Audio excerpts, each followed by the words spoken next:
Hi guys, welcome back to my channel. For those of you who have not been here before, my name is Bree and thank you so much for watching. Go ahead and subscribe while you're here. As you guys saw from the title, this video is super important. This is the Big Chop. I am so excited to share this with you. The first half of this video is going to be me telling you about the Big Chop, my experience with it. I have done it before. And then the second half is going to be post Big Chop, so you guys can see what I did with my hair and the direction I'm going and what that means for my future hair journey as well as my YouTube channel. So first I'm going to tell you what is the Big Chop. A lot of people have this idea that the Big Chop is just when you have long hair and you cut it and now you have short hair. That's not necessarily the case. When us curly girls say the Big Chop, we're saying when you have overly processed hair or damaged hair, burnt hair, colored hair, just unhealthy hair that's not your hair, and you go and you cut it all off and you start fresh. That is the Big Chop, and that is what I am doing. So a lot of people, instead of wanting to Big Chop because they don't want to have super short hair for whatever reason that is, we all have our own reasons, they will transition instead. So that leads you to the next question: do I want to transition or do I want to Big Chop? If you're one of those people who feels like you're just not pretty with short hair, you just can't do it, I would like to say that that is not true.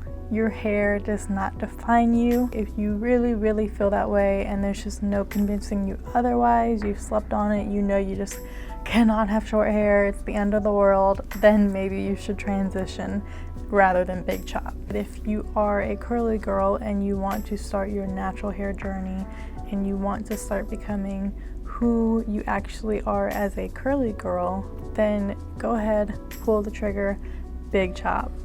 But I will say there are some things that you should know before you Big Chop. These are things that I learned personally throughout my experience with the Big Chop that I want to share with you before you Big Chop. So the first thing I think you should know about the Big Chop is that you are not going to feel pretty every day. When you first get your Big Chop initially, you're probably going to wonder, what did I do? You're going to look in the mirror and you're going to wonder, what did I do? And if you don't feel like that right away, you'll probably feel like that the next day or the day after. I promise you, most of us feel that way. It's completely natural. You're used to seeing yourself with long or longer hair. You're used to feeling a little more feminine, and you're used to being told that longer hair is prettier.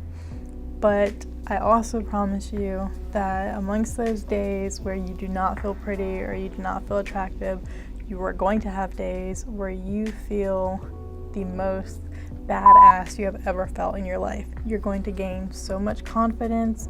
You're going to feel so good about yourself. You are going to realize that you are not your hair.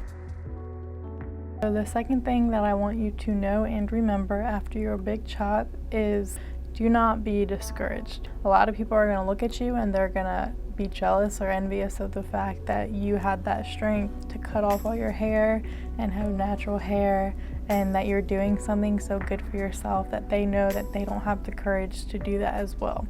I'm not saying that's always the case. Some people hate just because they love to hate, but just keep that in mind. Don't get discouraged by what anyone has to say about your hair. A lot of people cannot accept change. They can't accept anything different.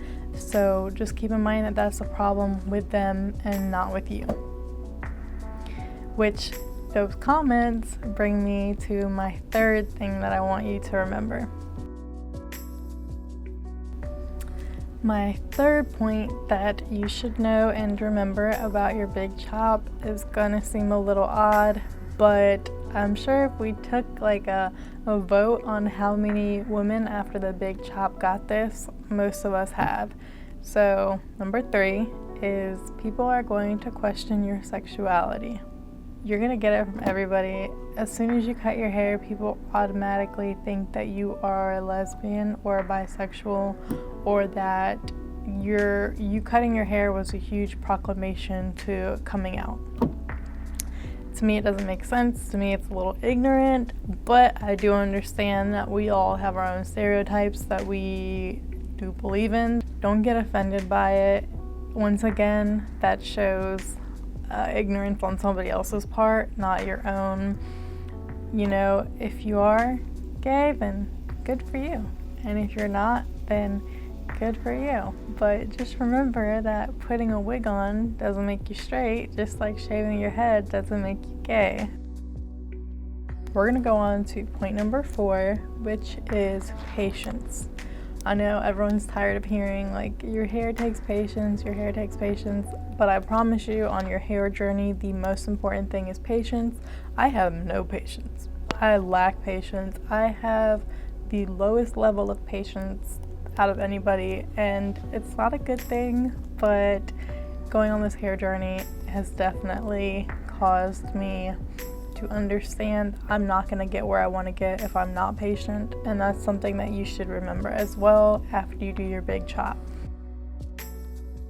So we're going to talk about my experience with the big chop and why I am doing it again. So I've big chopped twice, like I said before. The first time I big chopped was more for style. I wasn't even going for a big chop to start fresh. I was big chopping because my hairstylist at the time, she kept saying, are we going for a cut or a trim? Are we going for a cut or a trim? And I was like, trim it, don't cut. Like, I was so against cutting my hair. And then one night I was laying in bed on Pinterest and I saw somebody with a pixie, and I texted her and I was like, what do you think about this? And then a couple weeks later I went in and I got a pixie and I loved it, but the moment I got my pixie done, the cut, I had also got it colored. I was obsessed with coloring my pixie. Like, I've had short hair for the past 3 years. This length that I'm at now is actually the longest it's been in that time. I got the pixie done, and after that I went crazy with color. I don't regret it. I loved it. I loved the experience. I loved all the different looks that I've had. I've gone from pinks to green. I had a blue. I had platinum blonde, like super blonde.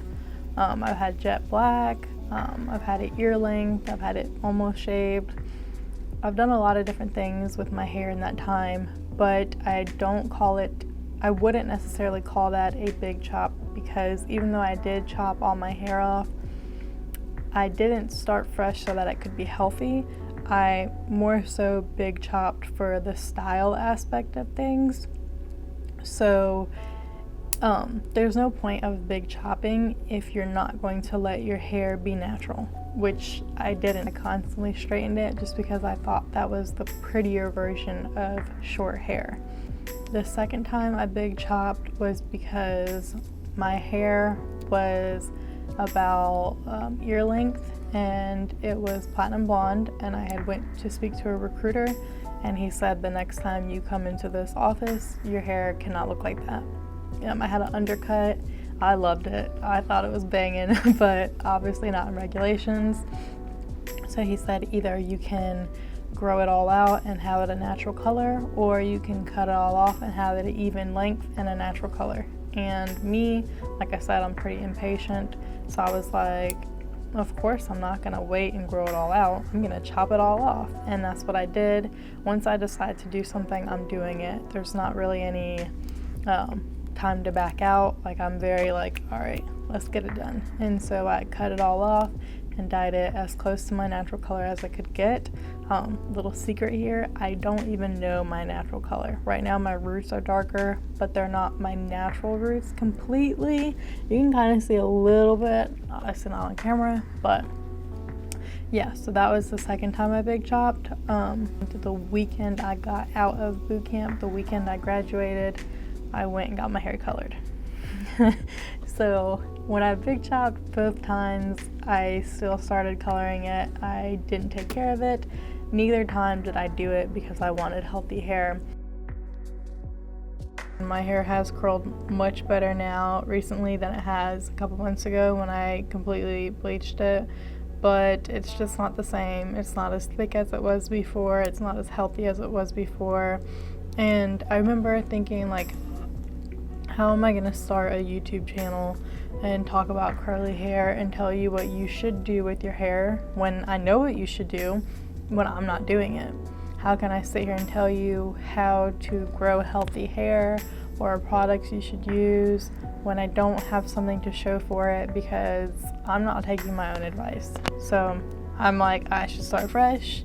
So we're gonna start fresh. We're going to big chop and have a healthy hair journey. And I think that's really good for other people who may be struggling the same as me right now, who may have too much damage that they are hesitant on letting go of. I'm really encouraging you to join me on this journey and do the big chop with me. So I feel like I've pretty much gone over everything that I wanted to about the big chop, so let's get to it.